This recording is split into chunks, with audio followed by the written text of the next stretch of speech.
Hoje, domingo, dia 19 de outubro de 2025. E antes de começar a ministrar a palavra do Senhor, eu quero fazer um apelo pela necessidade e urgência do que eu vou falar. Nós temos um irmão na igreja que está precisando de uma medicação. Nós, aqui da comunidade, com a ajuda de uma vaquinha que já foi feita online, nós conseguimos comprar a primeira caixa de remédios.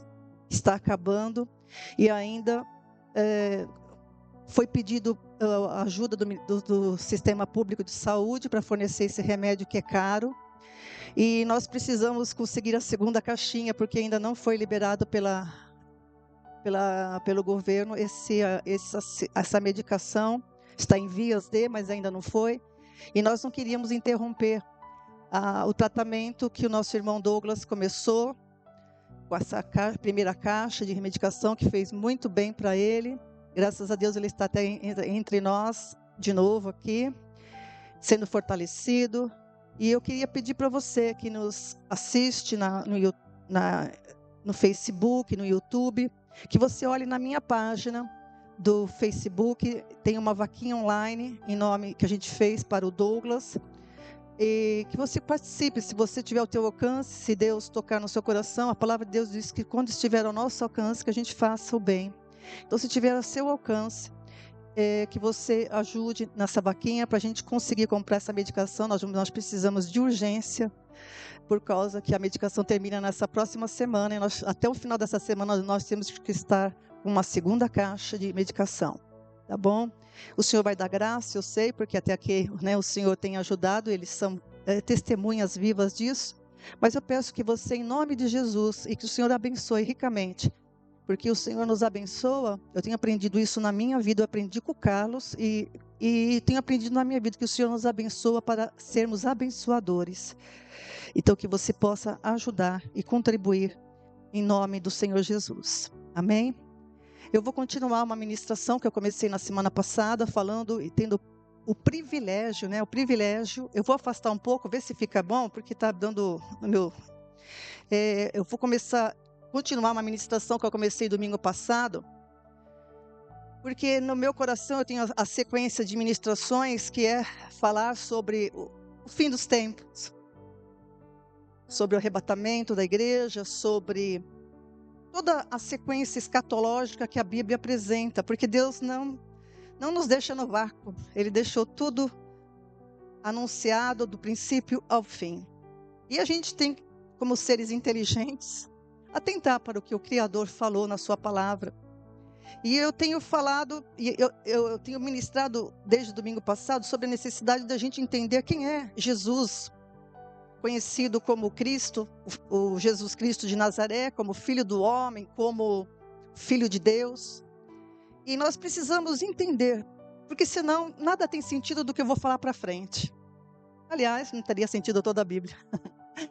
Mas você precisa entender, e hoje eu quero dizer para você que Jesus, ele viveu como homem, né? Jesus viveu como homem toda a nossa humanidade.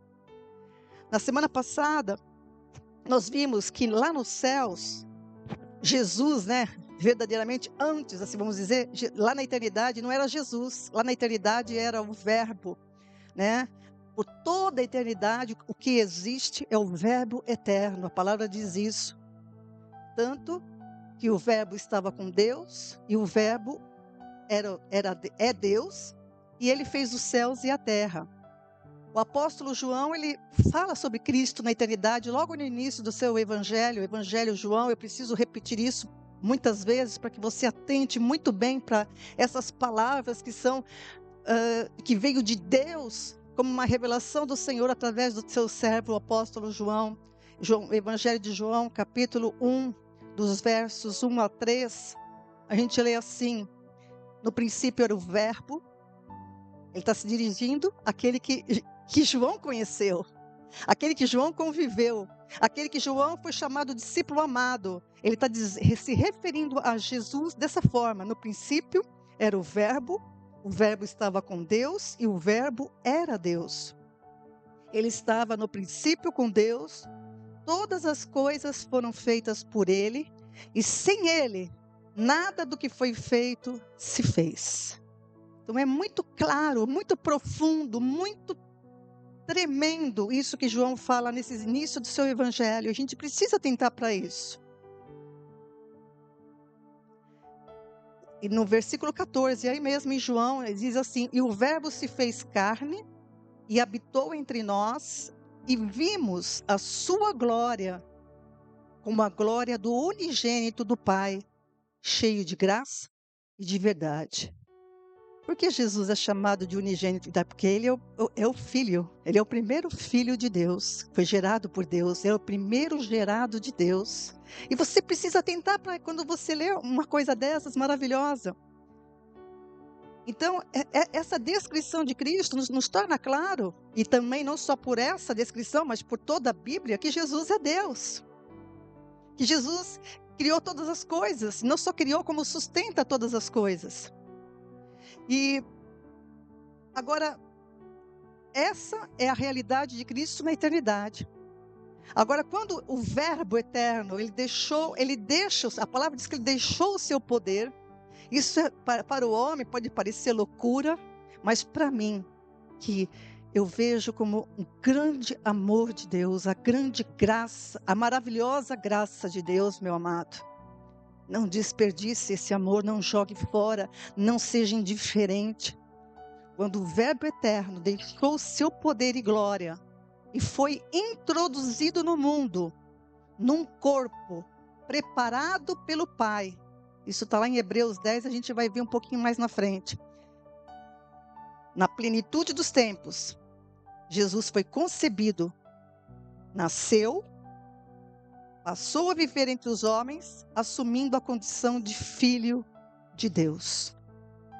Foi aí que ele recebe o nome de Jesus.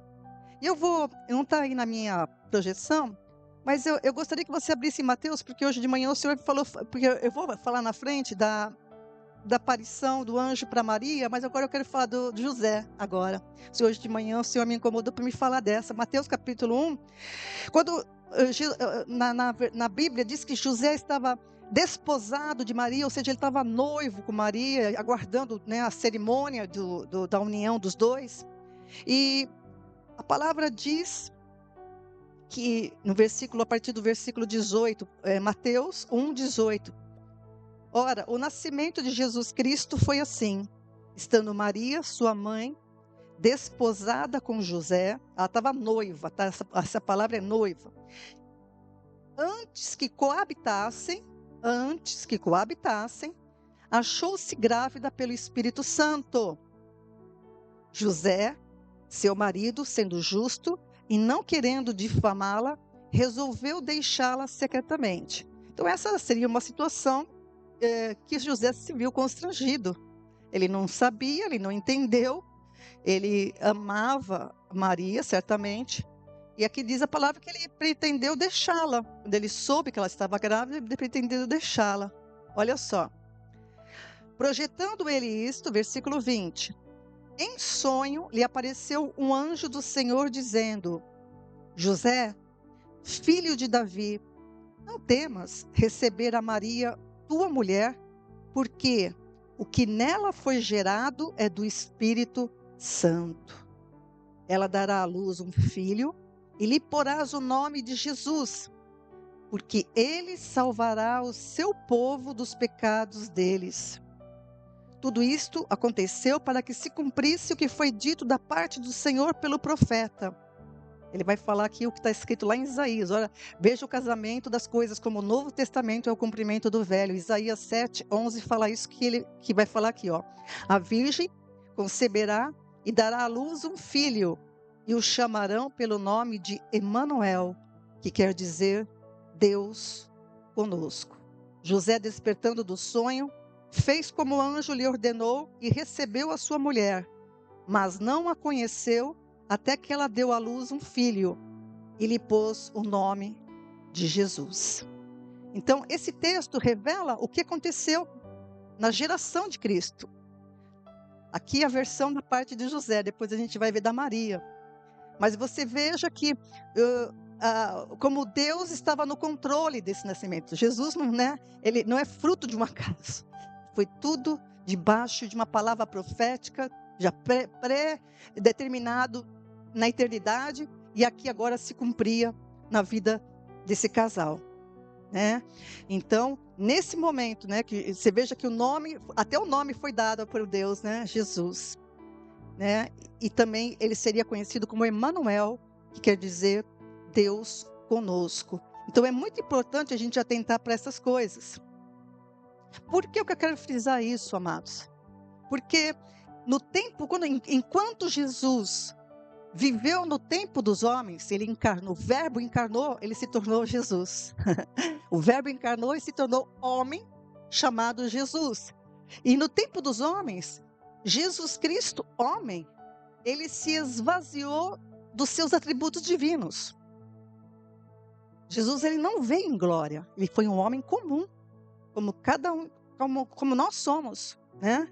Ele abriu mão da sua glória, do seu poder, para se fazer homem na condição de servo.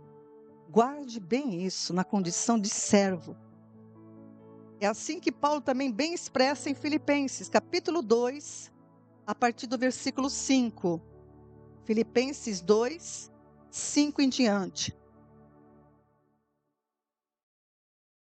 Paulo diz assim: de sorte que haja em vós o mesmo sentimento que houve em Cristo Jesus, que, sendo em forma de Deus, não teve por usurpação ser igual a Deus, mas fez a si mesmo, se esvaziou, tomando a forma de servo, fazendo-se semelhante aos homens. Presta atenção, ele se esvaziou de quê? Do quem ele era. Quando ele foi concebido no ventre de Maria, ele estava já esvaziado do poder dele. Isso não quer dizer que ele não fosse reconhecido. Ele foi reconhecido na terra como Deus. Os demônios tremiam diante dele. Os céus e o mar o obedeciam. Mas ele não usou dos atributos divinos dele. Ele se esvaziou, tomando a forma de servo, fazendo-se semelhante aos homens. E eu vou falar por que isso é importante. Por que é importante a gente entender isso? Versículo 8. E achado na forma de homem, humilhou-se a si mesmo, sendo obediente até a morte, e morte de cruz.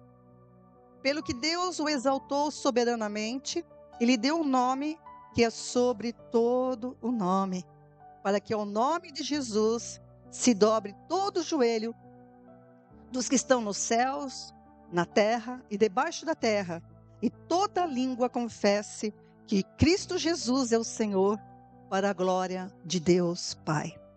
Essa é a confissão que tem que estar na minha boca e na tua boca, se queremos ser salvos, se queremos ver o reino de Deus, se queremos participar do seu propósito eterno. Então, esse texto de Paulo, ele explica, né, que Jesus abriu mão de ser reconhecido como um Deus, embora ele fosse Deus. E além do mais, ele se fez servo daqueles que ele se tornou semelhante. Ele se tornou servo, né, ele serviu aos homens. Ele não lançou mão da sua divindade para se impor ou para se apresentar aos homens. Antes, ele anunciou o Pai e a palavra do Pai na condição de servo. É muito importante você ver isso de Jesus. Ele se fez servo, tá? De modo que o apóstolo Paulo roga aos cristãos que tivessem o mesmo sentimento que houve em Cristo Jesus. Ou seja, que os cristãos também sejam servos. Sirvam uns aos outros. Sirvam ao Pai, falando a palavra do Pai. Tenham o mesmo sentimento de Cristo Jesus. Se você verdadeiramente é discípulo de Jesus Cristo, você deve ser servo como ele também foi servo. Servindo ao corpo, para você que é crente mesmo, servindo ao corpo de Cristo, honrando o Senhor, honrando os irmãos. Porque se você não honra a quem você vê, como você honrará aquele que você não vê? A honra a Deus, ela tem também essa face, honrar quem eu estou vendo. E quando a gente lê aí, no versículo 8, né, Filipenses, capítulo 2:8, ele fala que e achado na forma de homem. Você veja que Paulo está frisando, e achado na forma de homem. O termo que foi traduzido, o termo grego traduzido por forma ou aparência, engloba tudo que é perceptível aos sentidos humanos. Ou seja, Jesus, ele tinha tudo que o ser humano tem. Jesus não era sobrenatural, ele era um homem natural como nós. Ele tinha comportamentos, ações, a forma de viver, discurso, forma de falar, todas as coisas como um homem. Ou seja, ele foi plenamente homem. Jesus foi 100% homem. Isso é muito importante ser frisado, porque existem heresias contrárias. Tá? Jesus, a palavra de Deus descreve Jesus como homem, plenamente homem. Ou seja, ele foi 100% homem. Então, Jesus Cristo, por isso que ele é chamado Filho do Homem, né? Ele foi plenamente homem no sentido da humanidade, tanto que ele é chamado de último Adão e o segundo homem. Tá? Ora, se o Novo Testamento, Paulo, né, vai descrever a Jesus como o último Adão e como o segundo homem, é porque houve o primeiro homem e houve Adão. Então, isso não é uma historinha, isso é Bíblia, isso daí é a palavra de Deus, e você precisa conferir isso e crer nisso, tá? Porque Jesus veio justamente, Jesus teve que encarnar, se fazer homem, morrer numa cruz, por causa da transgressão do primeiro homem, tá? Assim está escrito, primeira carta aos Coríntios, capítulo 15, versículos 45 a 47. 1 Coríntios 15, 45 a 47. Assim também está escrito: o primeiro homem, Adão, foi feito alma vivente. Presta atenção, era homem natural. O último Adão em espírito vivificante, que é Cristo. Mas não é primeiro o espiritual, senão o natural, depois o espiritual. O primeiro homem da terra é terreno. O segundo homem, o Senhor, é do céu. Então, aqui está falando a diferença de Adão e do último Adão, do natural e do espiritual. Tá? Então, é isso que nós temos que aprender olhando para Jesus. Jesus, em meio aos homens, ele veio do céu, sim, ele é espiritual, espírito vivificante, mas ele nasceu homem e por isso ele é da linhagem de Abraão e Davi. Isso foi profetizado também. Para ele reinar, de acordo com as profecias bíblicas, ele reinar, ser o descendente de Davi, ele é descendente da linhagem de Abraão e de Davi. Isso tudo, Deus protegeu toda a linhagem, desde o Antigo Testamento, desde o Éden, né? Deus protegeu toda a linhagem para chegar em Cristo. Toda a linhagem foi protegida por Deus e guiada por Deus, tá? Toda a linhagem de Cristo. Isso é muito maravilhoso a gente estudar, porque tem a ver com Melquisedeque, né? É a mesma coisa, tá bom? Então, embora sendo Deus, enquanto homem, Jesus, ele não se usou de nenhum atributo divino, como onisciência, onipotência, onipresença. Por isso é um erro, entenda isso, é um erro dizer que Jesus, enquanto ele esteve na carne, no corpo de carne, né, que eu quero dizer, é um erro dizer que ele era 100% Deus e 100% homem. É um erro isso, tá? É um erro, no sentido de que, enquanto homem, ele estivesse usando os seus atributos divinos. Então, não é isso. Isso não é verdadeiro, tá? Então, a gente precisa corrigir esse tipo de entendimento. Por que isso não é verdadeiro? Porque somente sendo participante da carne e do sangue, tornou-se possível a Cristo ser participante de todas as coisas que os homens passam, inclusive a morte. Pois somente através da sua morte, Cristo aniquilaria o império da morte. Presta bem atenção, Jesus tinha que ser homem, passar por todas as coisas que o homem passa, inclusive a morte. Porque somente através da sua morte, ele aniquilaria o império da morte. Ah, meu Deus, que profundidade tem isso. Eu vou falar o texto para você já e vou explicar. Hebreus capítulo 2, versículo 14. Acompanhem comigo. Hebreus 2, 14. E visto como os filhos participam da carne e do sangue, também ele participou das mesmas coisas, para que pela morte aniquilasse o que tinha o império da morte, isto é, o diabo. Como você tem que fazer ligação das passagens, meu amado, ao estudar a Bíblia? Como você precisa correlacionar os versículos? Olha o que o autor de Hebreus diz. Cristo participou das mesmas coisas como homem, para que pela morte aniquilasse o que tinha o império da morte, isto é, o diabo. Em que sentido que Satanás detém o poder da morte? Em que sentido? Você entende isso? Você saberia explicar? Em que sentido Satanás detém o poder sobre a morte? Porque esse poder foi lhe entregue, né? Porque Satanás, amados, é o autor do pecado. Ele foi o primeiro, a criatura que pecou contra Deus. Ele foi o primeiro, ele foi o autor do pecado. O autor do pecado é Satanás. E o pecado, e ele fez o homem pecar. E o pecado levou o homem à morte. Por isso que Paulo diz em Romanos 6:23, o salário do pecado é a morte, mas o dom gratuito de Deus é a vida eterna em Cristo Jesus. Aleluias, porque Satanás quis atrapalhar o plano de Deus, ou vamos dizer assim, como se ele pudesse, né? Mas Deus, no seu poder, na sua multiforme sabedoria, ele corrige a rota em Cristo Jesus. Ele corrige a rota. Ele faz uma nova rota em Cristo Jesus, o Senhor. E Satanás, ele é chamado por Jesus de homicida. Por isso que Jesus chama ele de homicida em João 8:44. Depois você lê lá. João 8:44, Jesus chama Jesus de homicida, né? Mas louvado seja Deus que os que creem em Cristo são libertos da autoridade de Satanás e da morte. Eu fui liberta, porque eu creio e confesso a Cristo como o Senhor da minha vida, amém? Então, todos os que confessam a Cristo como o Senhor da sua vida, como entenderam o que Jesus fez salvando da morte e do pecado, estão salvos e livres, aleluias, né?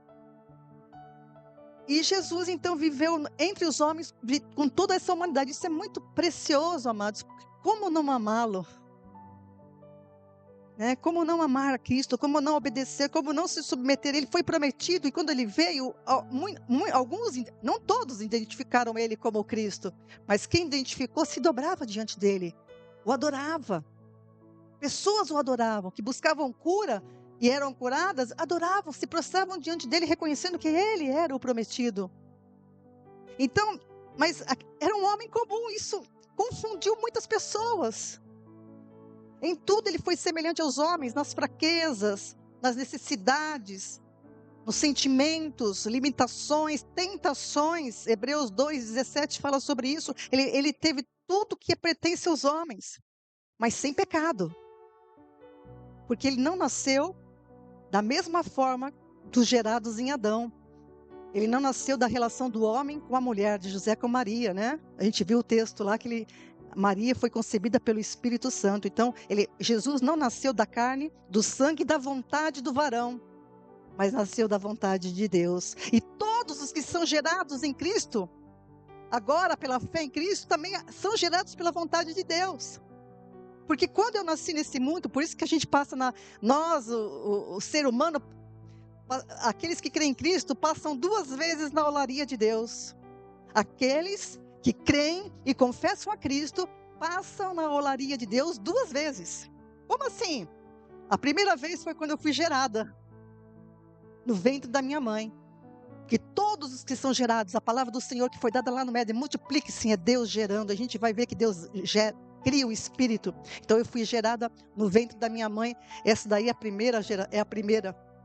Mas aí, quando eu entendi pela palavra do Senhor que eu tinha uma vida, mas uma vida física destituída de Deus, eu precisava buscar a Deus, então eu entendi o Evangelho, recebi a Cristo. E o que aconteceu? Eu morri para essa geração de Adão e fui gerada pelo poder de Deus, segundo a vontade de Deus. Passei na segunda vez na olaria de Deus, o vaso foi quebrado. Aleluias! E Deus gerou um vaso novo para a glória dele, que é a nova criatura em Cristo. Que eu sou e todo aquele que confessa Cristo também é. Se Jesus partilhasse da carne e do sangue de um homem, ele seria pecador como os demais. Ele não é certo, ele seria pecador. Por isso que ele teve que ser gerado de maneira diferente.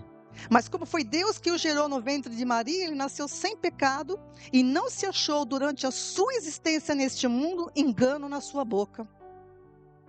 Isso foi profetizado também em Isaías, capítulo 53, versículo 9. Depois você checa lá, que não haveria engano na boca dele. Isaías 53, 9. Eu estou citando o texto do Antigo Testamento para você ver que tudo o que aconteceu com Cristo foi profetizado. É presciência de Deus aos seus servos, para que quando Jesus aparecesse, fizessem a ligação, é Ele. E hoje você tem que fazer a mesma ligação. Eu te incito a você estudar a Bíblia, a você fazer a ligação das palavras, para você não cair em heresias. Como tem tanta heresia aí, que é engano, nem todo caminho conduz a Deus, se não estiver debaixo da palavra, porque aquele que não fala segundo a palavra mesmo diz, nunca verá a luz. Temos que estudar a palavra. Portanto, assim como todos os homens, Jesus teve fome, sede, fraqueza, né? Indisposição, tristeza, dor. Teve dor. Isso está por várias passagens na Bíblia. Eu poderia citar todas aqui, mas vou perder alguns minutos. E por ser homem, ele foi tentado em tudo. Foi tentado em tudo como homem, né? Hebreus 2,18 fala sobre isso. Hebreus 4,15 fala sobre isso. Contudo, ele não pecou. Como todos os homens, Jesus nasceu, ele seguiu todo o ciclo de um ser humano. Ele nasceu, cresceu e teve que aprender, né? Porque teve que aprender na convivência. Ele aprendeu as coisas com a convivência com a sua família, com a convivência com o mundo, e também ele teve que aprender de Deus pela convivência com a palavra. Ele teve que ler a palavra. Por isso, amados, que Jesus, ele se compadece de nós. Por isso, eu não tenho nenhuma, eu entro com ousadia diante do trono de Deus quando eu me sinto fraca, ou com temores, ou fragilizada por alguma situação ou momento. Eu não tenho nenhum problema de chegar diante do Senhor e falar, Senhor, me ajuda. Eu estou assim, eu estou assada, eu estou perturbada. E Ele entende. Ele se compadece de mim. Porque eu entendo que a força não está em mim, está nele. Então nós temos um sumo sacerdote que se compadece de nós. Você pode chegar diante dele e abrir o teu coração, abrir as tuas lutas.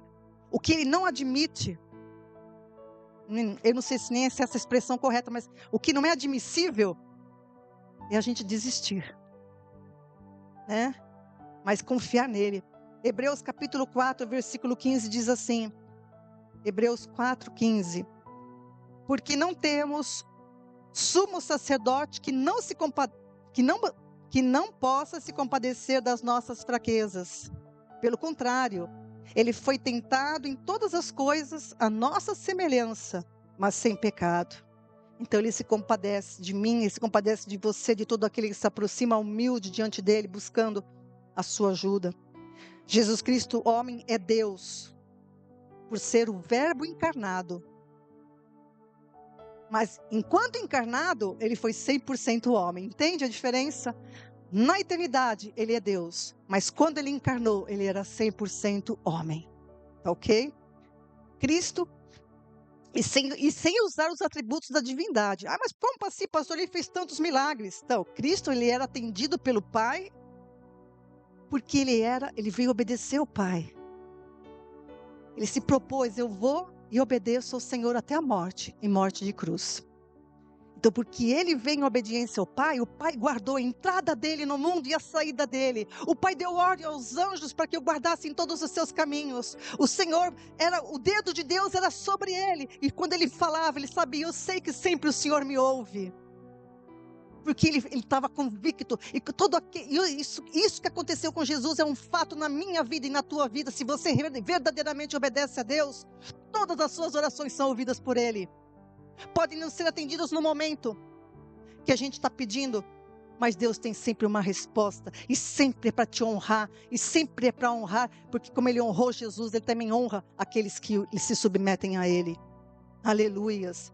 Então, Jesus era 100% homem, mas Ele era atendido pelo Pai, Ele era ouvido, de modo que não era necessário Ele lançar mão do poder que Ele abriu mão para se fazer carne, né? E aí em Filipenses 2:8, Paulo também frisou, e achado na forma de homem, né, humilhou-se a si mesmo, sendo obediente até a morte, morte de cruz. Então o apóstolo Paulo destaca que quando Jesus estava na forma de homem, ou seja, plenamente homem, ele se humilhou a si mesmo. Isso não significa que ele foi humilhado pelas pessoas, tá? Não é, o sentido não é esse. O sentido é que ele mesmo se humilhou. Tá? É muito importante a gente ver isso, que ele foi humilhado mesmo. Não, ele foi humilhado, não, ele se humilhou. Tá? Ao se propor a fazer a vontade do Pai, e não a sua própria, Cristo humilhou-se a si mesmo. Por isso que Cristo também falou, aquele que quiser seguir-me, negue-se a si mesmo. Tome a sua cruz e siga-me. Então, se você quer seguir a Jesus, tem tanta crente, entre aspas, que acha que segue a Jesus, mas continua fazendo a sua própria vontade e não a vontade do seu Senhor. Reavalie o seu caminhar com Cristo. Reavalie enquanto é tempo. Jesus, ele se humilhou porque ele falou assim, eu faço a vontade. Ele vai falar isso, nós vamos ver agora João capítulo 6, versículos 38 e 39. Acompanhe comigo, leia comigo, por favor. João 6, 38 e 39. Porque eu desci do céu não para fazer a minha própria vontade, e sim a vontade daquele que me enviou. E a vontade daquele que me enviou é esta: que nenhum eu perca de todos os que me deu, pelo contrário, eu o ressuscitarei no último dia. Essa é a promessa do Senhor. Então, você veja que Jesus já tinha plenamente consciência, como homem, consciência do que ele tinha que fazer. Como é que ele descobriu?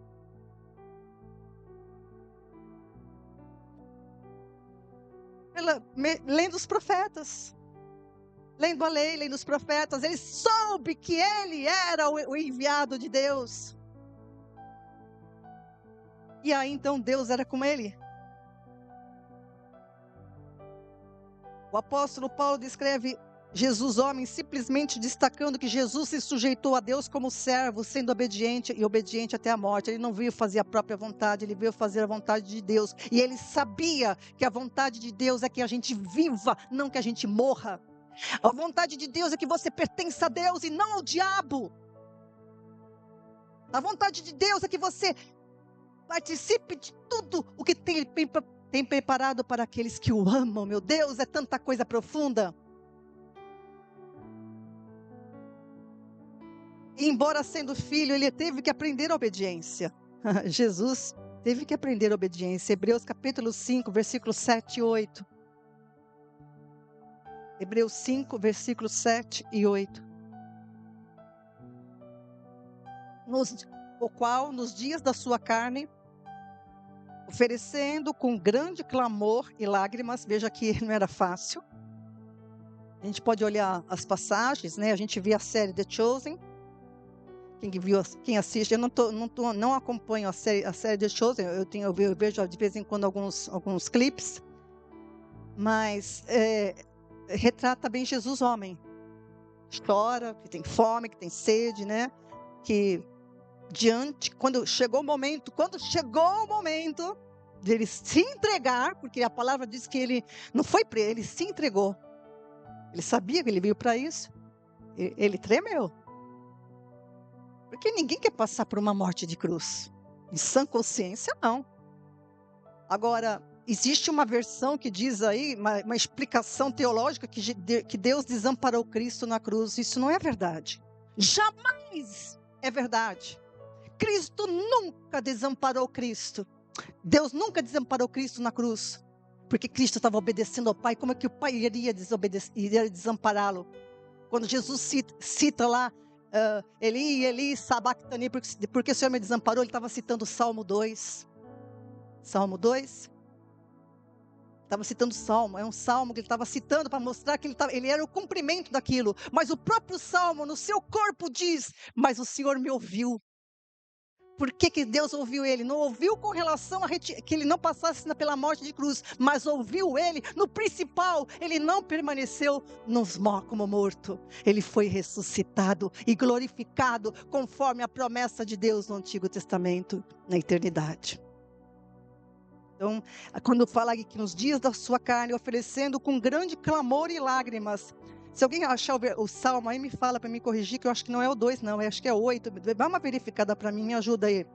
O qual nos dias da sua carne, oferecendo com grande clamor e lágrimas, orações e súplicas, ao que podia livrá-lo da morte. Salmo 22. Deixa eu ver. Salmo 22. É importante vocês fazerem essa relação, viu, amados? Porque falam tantas coisas acerca de Jesus que não tem nada a ver com o que a palavra diz. Salmo 22. Não entendem, né? As pessoas não entendem. É isso mesmo, Salmo 22. Depois você vê. Quando ele fala, Eli, sabachthani, porque me desamparaste, ele estava citando esse salmo para mostrar que ele era o cumprimento da palavra. Ele estava dizendo: olha, as escrituras falam sobre mim, vocês buscam a vida eterna, então olhem para as escrituras. Então é isso que ele estava dizendo. Deus não desamparou ele.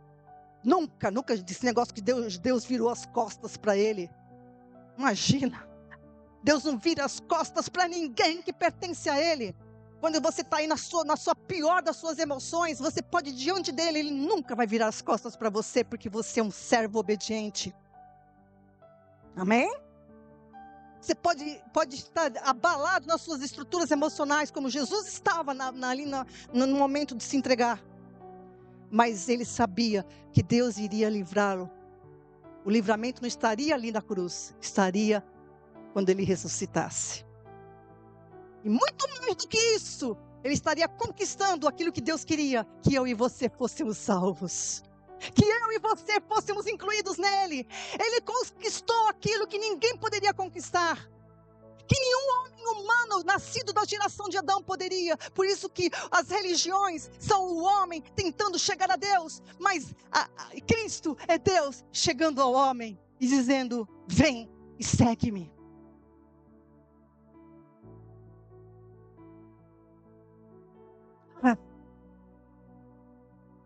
Ainda que era filho, aprendeu a obediência por aquilo que padeceu. E sendo ele consumado, presta atenção, veio a ser a causa de eterna salvação para todos que lhe obedecem. Você está obedecendo ao Senhor? Então você é participante dessa eterna salvação. A paixão da morte de Cristo demonstra que ele aprendeu a obediência se sujeitando ao Pai. Mateus 26, 39, depois você vê lá. Ser servo de Deus era uma das características profetizadas acerca dele. Isaías 49, um capítulo inteiro, fala, o título que foi colocado é o servo do Senhor. Isaías 49, eu vou citar o versículo 6 só. Disse mais: pouco é que sejas o meu servo, para que restaures as tribos de Jacó e tornares a trazer os preservados de Israel. Também te dei para a luz dos gentios. Olha só, pouco é que sejas meu servo para trazer Israel de volta. Mas também te dei para a luz dos gentios, para seres a minha salvação até a extremidade da terra. Aleluias. Olha que Deus disse, é uma profecia, né? Isaías 49, 6, acerca dele, que ele não ia vir só para Israel, ele ia cumprir aquilo que foi dito a Abraão: em ti serão benditas todas as nações da terra. Aleluias. 2 Coríntios, capítulo 5, versículo 21. Segunda carta aos Coríntios 5, 21. Acompanhem comigo, por favor, porque é importante que você entenda o significado do pensamento que Deus colocou na palavra. Homens escreveram, mas foi Deus que colocou o pensamento na mente desses homens. Aquele que não conheceu o pecado, ele o fez pecado por nós, para que nele fôssemos feitos justiça de Deus. Meu Deus, eu poderia ficar só nesse versículo hoje. Aquele que não conheceu o pecado, ou seja, Ele não era um com pecado, ele não nasceu em pecado. Deus o fez pecado por nós. Como assim, pastora? O que significa isso? E você precisa entender isso bem. Como assim Deus o fez pecado? Para que nele fôssemos feitos justiça de Deus. Eu vou explicar para você, presta bem atenção. Cristo, ele não estava em pecado quando ele estava na cruz. Ele foi crucificado como um malfeitor, mas ele não era um malfeitor. Porque ele não era pecador. Até o próprio ladrão falou, um dos ladrões depois fala, né? Olha, nós merecemos isso, mas ele não. Né? Até o próprio ladrão do lado dele lá falou, reconheceu isso. Então, ele não estava em pecado quando na cruz. Porque ele não era pecador. Deus o fez pecado. Ou seja, Jesus assumiu a posição de maldito. Porque maldito estava escrito que todo aquele que fosse pendurado na cruz. Está na lei. Tá? E Gálatas também fala, eu vou ficar com o texto de Gálatas 3,13. Cristo nos resgatou da maldição da lei, fazendo-se maldição por nós. Porque está escrito, maldito todo aquele que for pendurado no madeiro. Então ele se fez pecado quando ele foi crucificado numa cruz. Tá? Não é que ele era pecador, ou se tornou pecador. Por isso que Deus jamais viraria as costas para ele. Ele estava obedecendo ao Pai. Como é que Deus vai virar as costas? É tão absurdo isso. Deus não vira as costas para ninguém que lhe obedece. Se você é obediente, aguenta firme. Deus vai honrar a tua confiança. Deus vai honrar a minha, a tua e de todo aquele que confia verdadeiramente nele. Amém? Então prossiga. E vamos entender bem isso, amados. Por que maldito? Porque está maldito todo aquele que for pendurado no madeiro. A gente precisa entender. E eu vou explicar para você.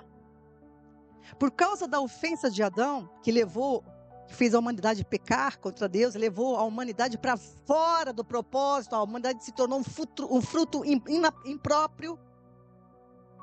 Ela tirou o homem do propósito eterno dele.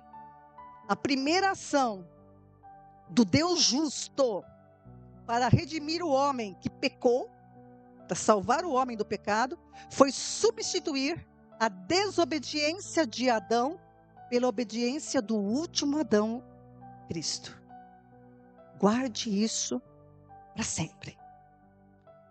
Tá? A primeira ação do Deus justo para redimir o homem, para salvar o homem do pecado, foi substituir. Porque Deus não quer sacrifício, Ele quer obediência. Foi substituir a desobediência de Adão pela obediência do último Adão, que era um homem sem pecado também. Como Adão era antes do pecado. Tinha que ser um homem sem pecado como Adão era antes do pecado. Você entende por que Cristo encarnou? Você entende por que Cristo morreu? Você entende porque ele agora é glorificado e quem crê nele, ele tem que segui-lo? Ah, meu Deus, sem a substituição de ato, obediência pela desobediência, a desobediência pela obediência, né?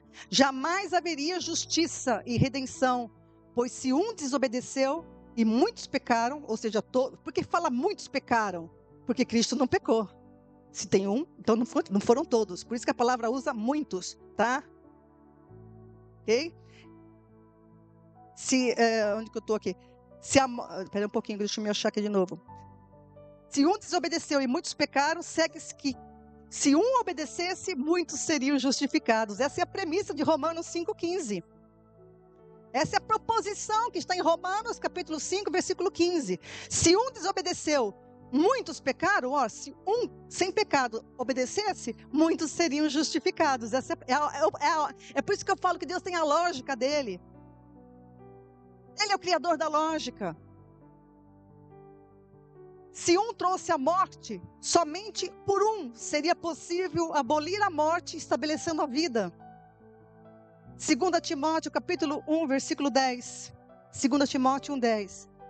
E que é manifesta agora pela aparição de nosso Salvador Jesus Cristo, o qual aboliu a morte. Eu tinha que escutar gritos de aleluia. Ele aboliu a morte. Mas as pessoas morrem. Mas, meu querido, você está no plano natural ainda. E mesmo quando eu morrer, quando meu esposo já morreu ano passado, ele está vivendo essa glória já.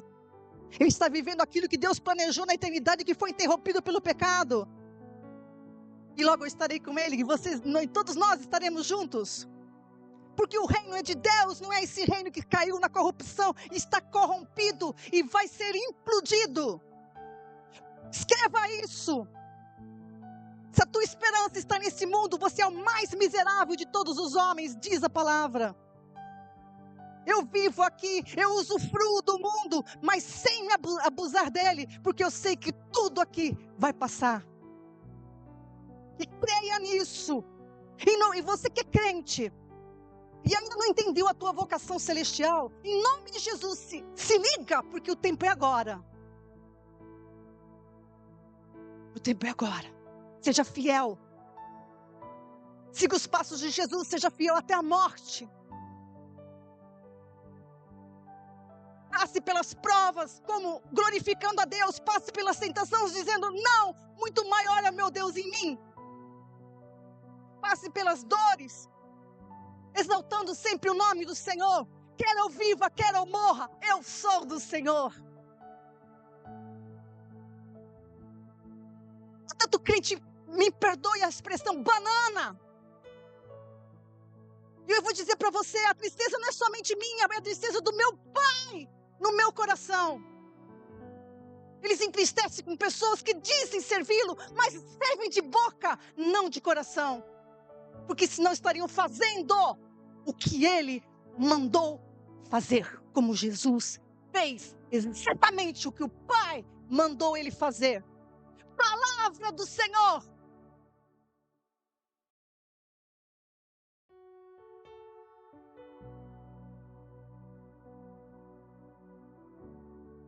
Romanos capítulo 5, versículo 19. Sem a substituição de ato, mas eu vou ler já o versículo. Sem a substituição de ato, a obediência pela desobediência, jamais haveria meio de salvação que não contrariasse a natureza justa de Deus. Deus é justo. Se Deus diz, se você pecar, você morrerá. Ele não podia desfazer isso. Quando Deus fala, ele não volta atrás. Olha o que Deus teve que fazer para cumprir o propósito eterno dele. Olha o que Deus teve que fazer para cumprir o propósito eterno dele. Porque a gente falha, mas ele não. O homem falha, mas ele não. Romanos 5,19, porque como, pela desobediência de um só homem, muitos foram feitos pecadores, assim, aleluia, pela obediência de um, muitos serão feitos justos. Cadê os justos? Diga glória a Deus. Eu fui alcançada por essa graça. Sempre diga isso com alegria, sempre diga isso com vigor de alma. Pela obediência de um, muitos serão feitos justos. Esta substituição de ato, amados, obediência pela desobediência, só poderia ser feita por alguém livre do pecado, assim como esteve livre o primeiro homem. Adão foi criado perfeito, sem pecado. O pecado não decorre de comportamento. A condição de pecado que se estabeleceu na humanidade, ela decorre da desobediência à palavra do Senhor. Não é de conduta, de moral. Não. O que adianta lavar o exterior se o interior estiver sujo, Jesus falou? É questão de natureza. A natureza do homem foi contaminada com a desobediência à palavra. Porque aquele que é criado pelo Senhor deve viver pela palavra dele. Aquele que foi criado pelo Senhor deve viver pela palavra dele. Porque a palavra dele é a nossa vida. Ou a gente entende isso, ou para ver a substituição de ato, o verbo eterno que estava com Deus, que a tudo criou, ele se fez carne e habitou entre os homens, meu Deus. Em tudo ele se fez semelhante aos homens, sujeito às mesmas aflições e fraquezas, Hebreus 2,18. A obediência de Cristo é demonstrada no fato de que ele morreu segundo a ordem do Pai e morte de cruz, Filipenses 2,8. e achado na forma de homem, humilhou-se a si mesmo, sendo obediente até a morte e morte de cruz. Então, na morte de Cristo, Deus resolveu o problema da justiça, através da obediência dele. Tá? Hebreus, depois você anote e leia, Hebreus 10, 9 e 10. Tá? Hebreus 10, 9 e 10. Então, ao resolver o problema da justiça através da obediência de Cristo, porque Jesus foi obediente em tudo, através da sua carne, Cristo abriu, olha só, Cristo abriu um vivo e novo caminho pelo qual o homem passa a ter acesso a Deus, através do seu corpo. Olha que coisa linda, presta atenção, por isso que eu digo que a gente é identificado nele. Através da sua obediência, ou seja, ele abriu um caminho através da sua carne. Ele abriu um novo e vivo caminho pelo qual o homem passou a ter acesso a Deus. Hebreus 10, 20. Pelo novo e vivo caminho que ele nos consagrou, pelo véu, isto é, pela sua carne. O corpo dele foi o acesso para Deus. O corpo dele foi o acesso para Deus. O corpo foi acesso para Deus. Oh, Deus. O caminho foi aberto através da obediência e não em razão de um sacrifício. É isso que a gente tem que entender também. Cristo se sacrificou por nós. Não, esquece isso. Deus não quer sacrifício dele. Ele veio cumprir a obediência. O caminho foi aberto através da obediência e não em razão do sacrifício. Pois de Cristo disse Deus, versículo Hebreus 10, 5. Por isso, entrando no mundo, disseste, sacrifício e oferta não quiseste, mas corpo me preparaste. Quem tem ouvidos para ouvir, ouça. Deus não busca sacrifício, antes a obediência. Amém? Tem tanta coisa preciosa para falar. Eu não vou correr não, porque é muita coisa preciosa para ser falada de Jesus. E é uma honra e um privilégio para mim falar do meu Senhor. Porque eu entendi. Isso tem me dado uma vida que você não tem noção. Isso me faz transbordar de uma forma que nada neste mundo se compara. Nada. Eu convido você a entender essas coisas. Eu vou interromper aqui hoje para a gente continuar na próxima ministração.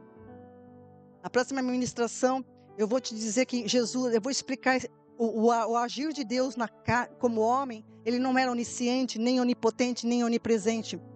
Como é que ele fazia os milagres? A gente vai entender isso.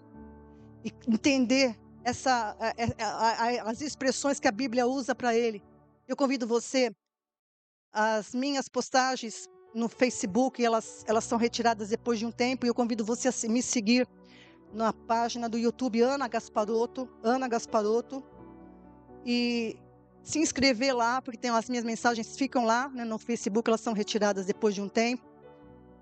Assista as mensagens últimas que falam sobre Jesus, porque se você entender quem é Jesus, você vai até Ele e vai se render a Ele.